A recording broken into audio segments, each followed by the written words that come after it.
Hello friends, എല്ലാവർക്കും Android Malayali എന്ന YouTube ചാനലിലെ മറ്റൊരു എപ്പിസോഡിലേക്ക് സ്വാഗതം. ഈ വീഡിയോയിൽ നമ്മൾ പറയാൻ പോകുന്നത് നമ്മുടെ പഴയ ലാപ്ടോപ്പ് അല്ലെങ്കിൽ പഴയ ഡെസ്ക്ടോപ്പ് കമ്പ്യൂട്ടറിൻ്റെ സ്പീഡ് എങ്ങനെ വർദ്ധിപ്പിക്കുക എന്നതിനെ കുറിച്ചിട്ടാണ്.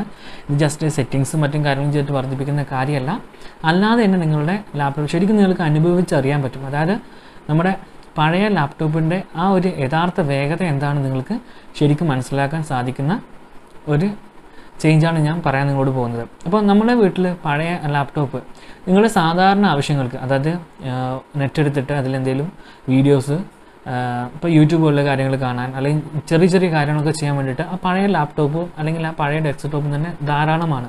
ഹൈ എൻഡ് ഗെയിംസോ അല്ലെങ്കിൽ അത്രയും മാസീവായിട്ടുള്ള ഓഫീസ് ഫയലുകളോ നിങ്ങൾക്ക് ചെയ്യേണ്ട കാര്യം വരുന്നത് സാധാരണ വീട്ടിൽ ആർക്കും ചെയ്യേണ്ട കാര്യം വരുന്നില്ല. അപ്പോൾ ഒരു 5 കൊല്ലം മുമ്പോ 10 കൊല്ലം മുമ്പ് വാങ്ങിയ ഒരു കമ്പ്യൂട്ടർ വർക്ക് ചെയ്യുന്നുണ്ടെങ്കിൽ അതിൻ്റെ തന്നെ ഈ പറയുന്ന ഒരു ഹാർഡ് ഡ്രൈവ് മാറ്റിക്കഴിഞ്ഞാൽ നിങ്ങൾക്ക് നല്ല സ്പീഡ് ലഭിക്കും. അപ്പോൾ ഞാൻ നിങ്ങൾക്ക് പറഞ്ഞുതരാം. നമ്മുടെ പഴയ ലാപ്ടോപ്പുകളിലും അതുപോലെ തന്നെ കമ്പ്യൂട്ടറുകളിലും അതിൻ്റെ സ്റ്റോറേജ് ഡിവൈസ് എന്ന് പറയുന്നത് ഹാർഡ് ഡിസ്ക്കാണ്. അതായത് അത് ഹാർഡ് ഡിസ്കുകളാണ്.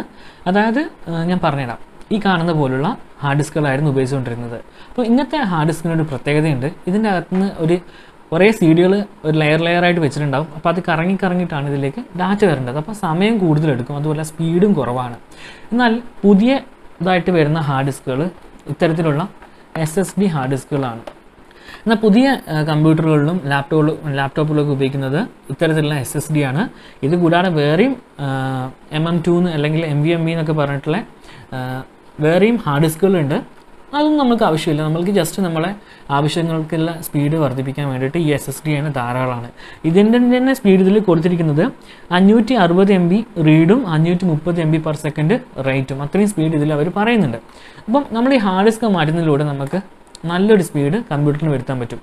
നിങ്ങളുടെ എത്ര പഴയ കമ്പ്യൂട്ടർ ആയിക്കോട്ടെ, ഒരു 10 വർഷം മുമ്പോ 12 or 15 വർഷം മുമ്പുള്ള കമ്പ്യൂട്ടർ ആണെങ്കിൽ അതിൽ സാറ്റ സോക്കറ്റിൽ നമ്മൾക്ക് ഈ പറയുന്ന ഇത് കണക്ട് ചെയ്യാം. ഇതേപോലെ തന്നെ ലാപ്ടോപ്പിൻ്റെ കാര്യം, നിങ്ങളുടെ ലാപ്ടോപ്പിലും ഹാർഡ് ഡിസ്ക് മാറ്റിയിട്ട് SSD കയറ്റാൻ സാധിക്കുന്നതാണ്. ഉദാഹരണത്തിന് ഇത് കണ്ടോ, ഇത് നമ്മുടെ ലാപ്ടോപ്പിൻ്റെ ഈ സംഭവം, ഇത് ലാപ്ടോപ്പിൻ്റെ ഹാർഡ് ഡിസ്ക്കാണ്, പഴയ ലാപ്ടോപ്പിൻ്റെ ഹാർഡ് ഡിസ്ക്കാണ്. ഇത് SSD അല്ല, സാധാ ഹാർഡ് ഡിസ്ക്കാണ്. അപ്പോൾ ഇതെന്താ വെച്ച് കഴിഞ്ഞാൽ ഈ ഹാർഡ് ഡിസ്കിനെ നമ്മൾ മാറ്റുന്നു. അതായത് നിങ്ങളുടെ കമ്പ്യൂട്ടറിൽ ഹാർഡ് ഡിസ്കും അതുപോലെ തന്നെ CD ഡ്രൈവും ഉള്ള കുറച്ച് പഴയ മോഡൽസിൽ അത്രയും തിക്നെസ് കുറഞ്ഞ സ്ലിം അല്ലാത്ത ചില മോഡലുകളിൽ ഇതേപോലത്തെ DVD ഡ്രൈവ്സ് ഉണ്ടാകും. അപ്പോൾ അത്തരത്തിലുള്ള ലാപ്ടോപ്പുകളിലാണ് പറയുന്നത് നിങ്ങൾക്ക് അതിൻ്റെ ഇൻറ്റേർണൽ ആയിട്ടുള്ള ഹാർഡ് ഡിസ്ക് മാറ്റാതെ ഈ പറയുന്ന CD ഡ്രൈവ് ഒഴിവാക്കി മാറ്റുക. എന്നിട്ട് ഈ ഒരു സാധനം നിങ്ങൾ വാങ്ങാനുണ്ട്. ഇതിൻ്റെ പേര്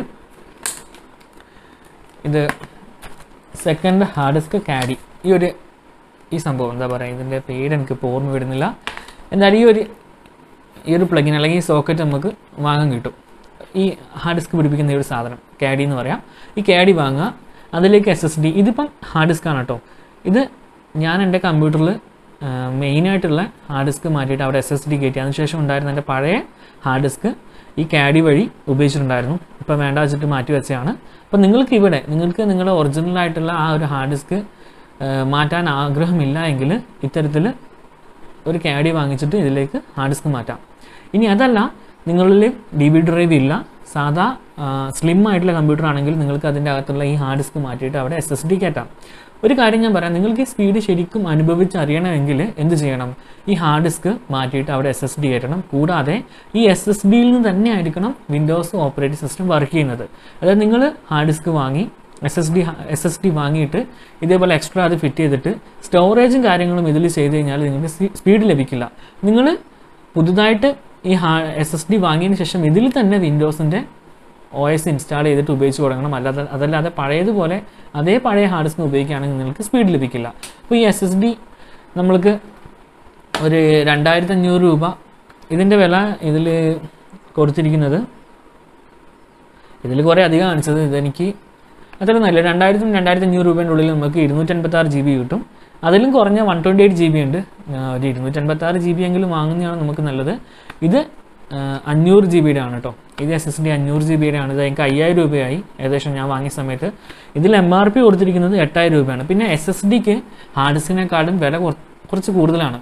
കാരണം ഒരു 2000 രൂപയ്ക്ക് നിങ്ങൾക്ക് 1000 GB അഥവാ 1 TB ഹാർഡ് ഡിസ്ക് കിട്ടും.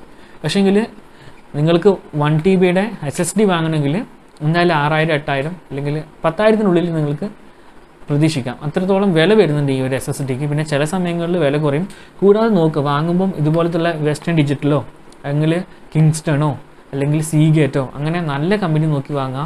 ഉള്ള ചൈനീസ് കമ്പനി ഒന്നും വാങ്ങിയിട്ടിട്ട് പ്രശ്നം ഉണ്ടാക്കരുത്.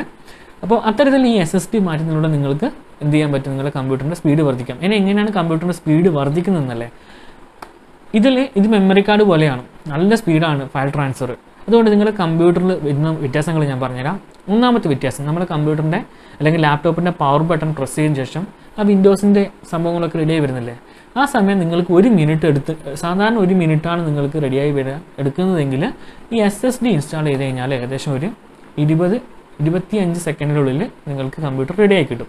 രണ്ടാമത്തെ ഗുണം, ക്രോം അങ്ങനത്തെ കുറേ browser, Chrome, Photoshop, video editors, ഇതൊക്കെ നമ്മൾ ഓപ്പൺ ചെയ്യുന്ന സമയത്ത് നിങ്ങളുടെ SSD ആണ്, അതിൽ തന്നെയാണ് നിങ്ങൾ സോഫ്റ്റ്വെയർ ഒക്കെ ഇൻസ്റ്റാൾ ചെയ്തിട്ടുണ്ടെങ്കിൽ ജസ്റ്റ് ക്ലിക്ക് ചെയ്യുക, പെട്ടെന്ന് കാര്യങ്ങൾ നോക്കും. നേരെ മറിച്ചിട്ട് നമ്മൾ ക്രോമൊക്കെ ചില കമ്പ്യൂട്ടറിൽ തുറന്നു കഴിഞ്ഞാൽ ക്ലിക്ക് ചെയ്യും, ഇങ്ങനെ നിൽക്കണം കുറേ സമയം.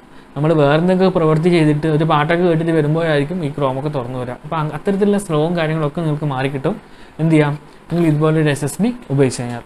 അപ്പോൾ നിങ്ങളെല്ലാവരും ഇങ്ങനെ ചെയ്യുക. ഇതെന്തായാലും വർക്ക് ചെയ്യും. കാരണം ഞങ്ങളോട് പറഞ്ഞു, ഞാൻ എൻ്റെ കമ്പ്യൂട്ടറിലും ലാപ്ടോപ്പിലും ഒക്കെ ഇപ്പം SSD ആണ് ഉപയോഗിക്കുന്നത്. അല്ലാതെ ഫയൽ സ്റ്റോറേജ് ചെയ്യാൻ വേണ്ടിയിട്ട് ഒരു 2 TB ഹാർഡ് ഡിസ്ക് ഉണ്ട്. അപ്പോൾ ഇത്തരത്തിൽ നിങ്ങളെ പഴയ കമ്പ്യൂട്ടറിൻ്റെയും ലാപ്ടോപ്പിൻ്റെയും സ്പീഡ് നിങ്ങൾക്ക് വർദ്ധിപ്പിക്കാം. കുറച്ച് SSD വാങ്ങാനുള്ള ലിങ്ക് ഞാൻ ഇതിൻ്റെ പ്രൊഡക്ട്സിൽ കൊടുക്കാം. അപ്പം ഈ വീഡിയോ നിങ്ങൾക്ക് എല്ലാവർക്കും ഉപകാരപ്പെട്ടെന്ന് വിശ്വസിക്കുന്നു. നിങ്ങൾക്ക് എന്തെങ്കിലും ഡൗട്ടോ കാര്യങ്ങളോ ഉണ്ടെങ്കിൽ ഈ വീഡിയോയുടെ താഴെ കമൻറ്റ് ചെയ്യാം, ഞാൻ അതിന് ആൻസർ തരുന്നതായിരിക്കും. അപ്പോൾ മറ്റൊരു വീഡിയോ കാണുമ്പോൾ എൻ്റെ എല്ലാ കൂട്ടുകാർക്കും നന്ദി, നമസ്കാരം.